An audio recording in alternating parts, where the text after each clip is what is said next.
பண்ணிட்டு இனிப்புக்கு தகுந்தாப்புல சேர்த்துக்கோங்க. இதில் நீங்கள் எந்த மாவு வேணால் யூஸ் பண்ணலாம். நான் இன்றைக்கி மைதா மாவு தான் யூஸ் பண்ண போகிறேன். அது 1 கப்பாக இருந்தால் ஜீனி வந்து 1/2 கப்பு அந்த கணக்கில் நீங்கள் எடுத்துக்கலாம். இப்போ இது ரெண்டுத்தையும் நல்லா மிக்ஸ் பண்ணிடலாம். நல்லா மிக்ஸ் பண்ணிவிடுங்க.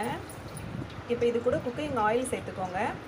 ஆயில் எந்த அளவுக்கு அப்படின்னா தயிர் சேர்க்குற அளவுக்கு சேர்த்துக்கோங்க. இது கூடவே பேக்கிங் சோடா, பேக்கிங் பவுடர் சேர்த்துக்கோங்க.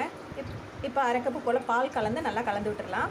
பால் நல்லா கெட்டியாக இருக்கட்டும். காய்ச்சாத பாலாக இருந்தாலும் பரவாயில்ல. நல்லா இப்போ கலந்து விட்டுக்கோங்க. நான் வந்து 1/2 கப்பு ஜீனி சேர்த்துருக்கேன். ஸோ 1 கப்பு மைதா சேர்த்துக்கோங்க. சேர்த்து நல்லா கிளறி விட்டுக்கலாம். இப்போ இந்த கேக் பேனை எடுத்துக்கோங்க. ஃபுல்லாக வந்து ஆயில் மட்டும் தடவி வச்சுக்கலாம். அவ்வளோதாங்க. இதில் ஊற்றிட்டு இந்த மாதிரி ஒரு சட்டியில் வட்டி போட்டு வச்சிடலாம். இதுக்கு மேலே ஒரு மூடி போட்டு மேலே அதுக்கு ஒரு மூடி போட்டு வச்சிடலாம். கரெக்டாக ஒரு 20-25 மினிட்ஸ் தான். வந்துட்டு கேக் வந்து ரெடி ஆகிடுச்சு. இப்போ நம்ம வந்து ஹனி ஊற்றிட்டு நம்ம அதை ஃபுல்லாக ஸ்ப்ரெட் பண்ணி விட்டுறலாம். மாதிரி ஃபுல்லாக ஊற்றி ஸ்ப்ரெட் பண்ணிக்கோங்க. நம்ம ஃபுல்லாக அப்ளை பண்ணி முடிச்சுட்டு கிஸ் அண்ட் ஃப்ரூட் ஜாம் இருக்குல்ல, அதை அப்ளை பண்ணிக்கலாம். இதே மாதிரி வச்சு ஃபுல்லாக அப்ளை பண்ணிவிடுங்க. அவ்வளோதாங்க. இப்படி அப்ளை பண்ணியாச்சு. பவுடர் சுகர் இருக்குது பார்த்தீங்களா, அதை இப்படி மேலே தூவி விட்டுக்கோங்க. அவ்வளோதாங்க. சூப்பரான கேக் ரெடி ஆகிடுச்சு.